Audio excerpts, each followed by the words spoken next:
Hello friends, welcome back to my YouTube channel. Today's we are going to discuss about hepatitis. So आज हम बात करने वाले हैं हेपेटाइटिस की. अब हम सबसे पहले जानते हैं कि हेपेटाइटिस किस चीज़ की बीमारी होती है, मतलब किस ऑर्गन को इन्फेक्ट करती है. हेपेटाइटिस हमारी बॉडी में लीवर को इन्फेक्टेड करती है. तो सबसे पहले हम लोग देखते हैं कि हमारा जो लीवर होता है वो कहाँ पर लोकेटेड होता है. The liver is located in the upper right hand portion of the abdominal cavity beneath the diaphragm. ये कहाँ पर लोकेटेड होता है? एब्डोमिनल कैविटी में, अपर राइट हैंड पोर्शन में. ये हमारी बॉडी में अपर राइट हैंड पोर्शन की तरफ एब्डोमिनल कैविटी में प्रेजेंट होता है, डायफ्राम के नीचे. अब हम देखते हैं हेपेटाइटिस के बारे में. हेपेटाइटिस क्या होता है? Hepatitis is inflammation of the liver. Hepatitis क्या होती है? इन्फ्लामेशन ऑफ द लीवर, मतलब लीवर में इन्फ्लामेशन जो हो जाता है उस कंडीशन को हम लोग क्या कहते हैं? हेपेटाइटिस कहते हैं. अब हम देखते हैं कि इन्फ्लामेशन क्या होता है. The inflammation is the swelling that happen when tissue of the body are injured और इन्फेक्टेड. अब इन्फ्लामेशन क्या होता है? जब हमारे टिश्यू में स्वेलिंग आ जाती है. कैसे आ जाती है, कब आ जाती है? जब हमारे टिश्यू इंजर्ड होते हैं या इन्फेक्टेड होते हैं तो हमारे टिश्यू में स्वेलिंग आ जाती है. तो जब स्वेलिंग आ जाती है तो उस कंडीशन को हम लोग क्या कहते हैं? हेपेटाइटिस कहते हैं. ये कब होता है? जब हमारे लीवर के सेल्स में स्वेलिंग आ जाती है, लीवर को डैमेज करने लगती है, तो उस कंडीशन को हम लोग क्या कहते हैं? हेपेटाइटिस कहते हैं. It can damage your liver. ये क्या कर सकता है? हमारे लीवर को डैमेज कर सकता है. It can acute and chronic. ये कैसा हो सकता है? ये एक्यूट भी हो सकता है और क्रॉनिक भी हो सकता है. एक्यूट मतलब क्या होता है कि शॉर्ट टर्म डिसीज, मतलब कुछ समय तक रही उसके बाद ये सही हो गई. बट क्रॉनिक क्या होता है? लॉन्ग टर्म डिसीज, मतलब ये हमारे लाइफ लॉन्ग भी रह सकती है. अब हम बात करते हैं टाइप ऑफ हेपेटाइटिस, मतलब हमारी बॉडी में कितने टाइप के हेपेटाइटिस हो सकता है. Viral hepatitis, alcoholic hepatitis, auto immune hepatitis. Viral hepatitis हमारा वायरस की वजह से होता है. एल्कोहलिक हेपेटाइटिस हमारा जब हमारे बॉडी में एल्कोहल की मात्रा ज़्यादा हो जाती है या कोई व्यक्ति एल्कोहल बहुत ज़्यादा लेता है तो उस कंडीशन में हमारी बॉडी में एल्कोहलिक हेपेटाइटिस हो जाता है. अब हम देखते हैं ऑटो इम्यून हेपेटाइटिस. अब ऑटो इम्यून हेपेटाइटिस क्या होता है? जो हमारी बॉडी में इम्यून सेल्स होते हैं जब अपने ही सेल्स को नहीं पहचान पाते हैं, जैसे लीवर के ही सेल्स को नहीं पहचान पाते हैं, उन्हीं पर अटैक करने लगते हैं, तो उस कंडीशन को हम लोग क्या कहते हैं? Auto immune hepatitis. अब हम बात करते हैं क्लासिफिकेशन ऑफ हेपेटाइटिस. अब हम लोग हेपेटाइटिस के क्लासिफिकेशन के बारे में बात करते हैं. तो क्लासिफिकेशन के अकॉर्डिंग हमारे बॉडी में हेपेटाइटिस 5 प्रकार के होते हैं. Hepatitis A, hepatitis B, hepatitis C, hepatitis D and hepatitis E. 5 प्रकार के हेपेटाइटिस होते हैं. हम बात करते हैं पहले हेपेटाइटिस ए की. तो हेपेटाइटिस ए हमारा जो होता है वो हेपेटाइटिस ए वायरस के द्वारा फैलता है और ये कैसा है? आरएनए वायरस है. ये कैसे फैलता है? फीकल ओरल रूट के द्वारा, जैसे कि कोई कंटामिनेटेड भोजन के द्वारा या कंटामिनेटेड वाटर के द्वारा ये फैलता है.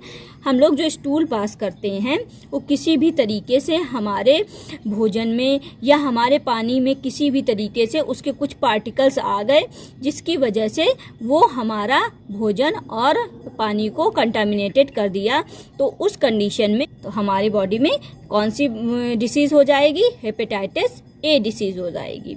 अब इसकी रिकवरी टाइम कितना है? ये बहुत जल्दी रिकवरी कर लेता है, मतलब शॉर्ट टर्म डिसीज़ है.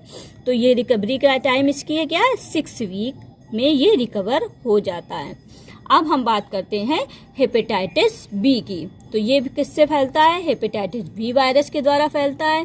ये किस तरीके का वायरस है? डीएनए वायरस है. ये किससे फैलता है? फ्लूइड ट्रांसमिशन के द्वारा फैलता है, मतलब जैसे कि ब्लड टू ब्लड फैल जाएगा, किसी की कंटामिनेटेड निडल के द्वारा फैल जाएगा, या सेक्सुअल कांटेक्ट के द्वारा फैल सकता है।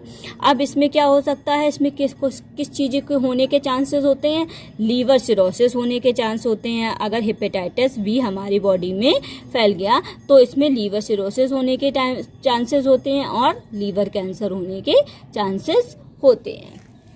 अब हम बात करते हैं हेपेटाइटिस सी की।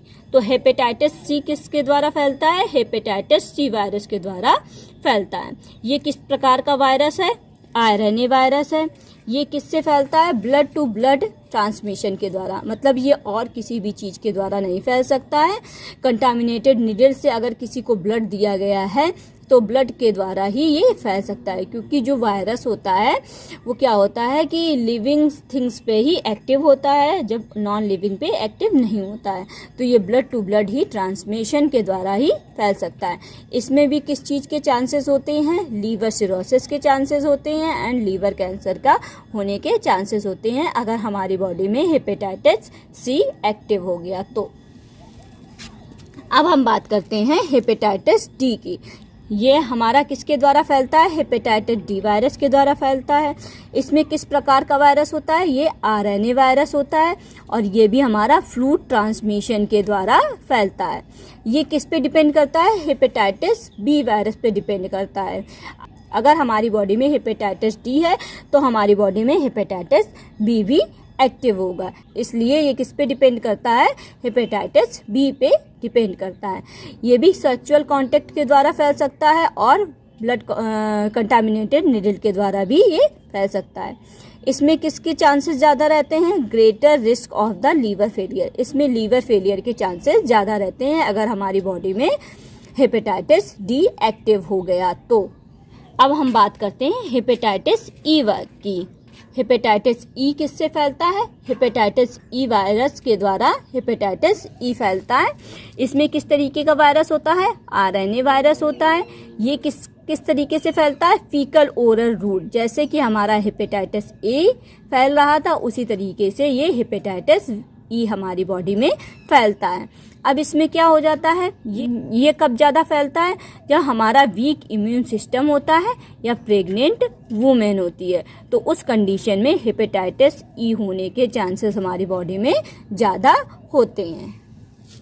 Symptoms of hepatitis. अब हम बात करते हैं कि क्या क्या सिम्टम्स आते हैं हेपेटाइटिस में। सबसे पहले फीवर आ जाता है हमारी बॉडी में, फटीग, हम बहुत ज़्यादा थकान महसूस करते हैं, हम बहुत थके थके रहते हैं। लॉस ऑफ एपेटाइट, मतलब कि हमें भूख नहीं लगती है, बिल्कुल भूख नहीं लगती है।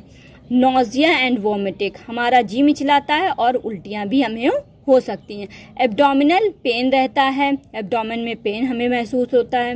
डार्क यूरिन, मतलब कि हमारी जो यूरिन होती है, पेशाब होती है, उसका कलर डार्क हो जाता है। किस कलर का हो जाता है, येलो, मतलब पीले रंग की पेशाब हमको होने लगती है। जैसे कि सरसों के तेल का कलर होता है उस तरीके की हमको यूरिन होने लगती है। जॉन्डिस, पीलिया हो सकता है। And clay coloured vowel movement, मतलब कि क्ले कलर्ड का स्टूल होता है, जैसे कि मिट्टी नहीं होती है उस तरीके का हमें स्टूल होता है, मतलब लैट्रिन पास होती है। अब हम बात करते हैं डायग्नोसिस ऑफ हेपेटाइटिस की। तो सबसे पहले हम लोग क्या क्या डायग्नोसिस कर सकते हैं हेपेटाइटिस में, हिस्ट्री एंड फिजिकल एग्ज़ाम। सबसे पहले हम लोग क्या करेंगे कि पेशेंट से हिस्ट्री कलेक्ट करेंगे कि उसको क्या क्या दिक्कत हो रही है, उसका फिजिकल एग्जामिनेशन करेंगे कि कहीं उसका कलर जो है, आँखों का कलर येलो तो नहीं है, जॉन्डिस तो डेवलप नहीं हो गया है। फिर उसमें हम क्या कराएंगे, लीवर फंक्शन टेस्ट होता है, उसको हम लोग करा सकते हैं। लीवर बायोप्सी होती है, उसको करा सकते हैं। अल्ट्रासाउंड करा सकते हैं। अल्ट्रासाउंड में हम लोग क्या करते हैं कि लीवर का साइज़ देखते हैं कि कहीं लीवर का साइज़ तो नहीं बढ़ गया है, कहीं असाइटिस तो नहीं हो गई, मतलब हमारे जो एब्डोमेन है उसमें कहीं पानी तो नहीं भर गया है। उसके बाद हम लोग क्या करेंगे, MRI भी करा सकते हैं एंड CT स्कैन भी करा सकते हैं। If you like this video so don't forget subscribe our channel. Bye bye, take care.